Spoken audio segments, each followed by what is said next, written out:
Well, the current community is something I'm very proud of. It's a very close-knit community. It's very social, very strong, very active. Um, as per our studies and the last look at the population, about 55% of the population, 55 to 60% of the population consider themselves gamers.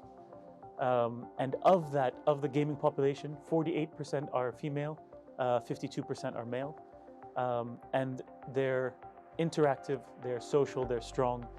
And I think the thing that we get asked for the most is that they want more opportunities to come together, more opportunities to come to events, more opportunities to work together rather than less. And it's something that makes my job as a federation very, very easy.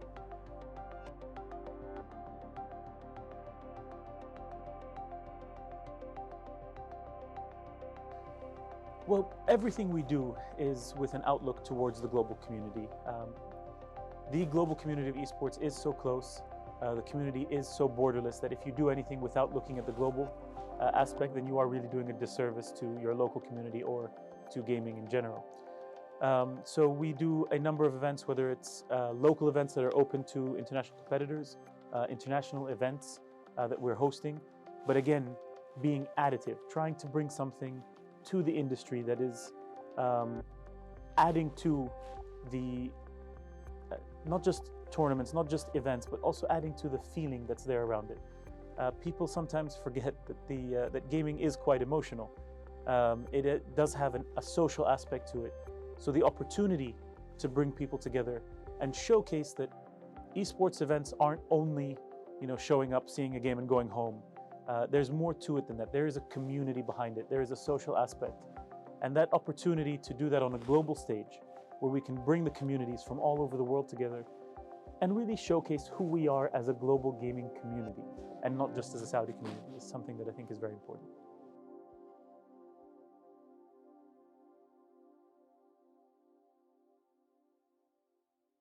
Well, again, it's on one side, it's being a part of that community. It's bringing the communities together. How do they game together? We've done a lot of strides to bring the infrastructure to a point where we can really compete globally. We've brought our ping rates down to 40. We've got our local servers. We can be a part of global initiatives locally. But also from a developer and IP level, how do we work on doing global IP in Saudi? So that's licensing, that's events, that's bidding on events to be hosted in any number of games and IPs. But also from an investment angle, there's a lot of that in these initiatives that are going in Saudi are both local and international investment. So how can we, as a Saudi community, as the initiatives that we're doing, invest and help to grow things that are happening in the US? But also, how can we help US investors come into Saudi and invest in local IP, local infrastructure, local teams, local players?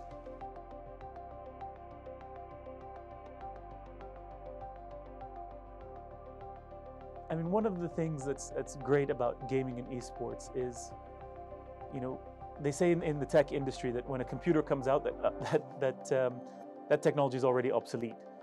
In gaming, it's one step further than that. I mean, it's changing on a daily basis, not a yearly basis.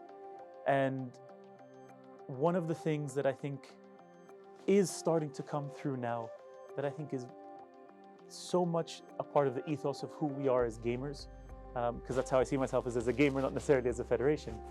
But it's not just the social aspect, but the experiential aspect.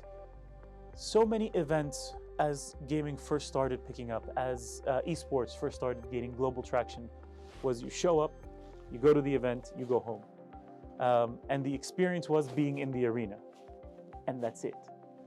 Whereas now what you're starting to see is more people want, you talk about even in other industries, how do we gamify what we're doing? Well, everyone's looking at gamifying other industries, and people weren't gamifying gaming. So it's how do we gamify our events, make it more attractive to people as they're coming in, but also how do we keep their attention once they're gone? How do you bring in people who are casual gamers to want to be a part of esports? How do you bring in the person who's not a gaming fan, but make it so that it's interesting for them as well? One of the things I love about traditional sports, before the match, you have your tailgating, you have the community coming together. I mean, there are people you see at tailgates that you see every time you become friends, you bring people together. How can we do that same thing with gaming on a global level? Because you can do those things, and we've seen you can do those things virtually now. You can bring people together much quicker from much farther away. And the fun aspect and the experiential aspect of gaming is a way to do that in a way that is fun, organic, safe, and healthy. So that's where I think is the future.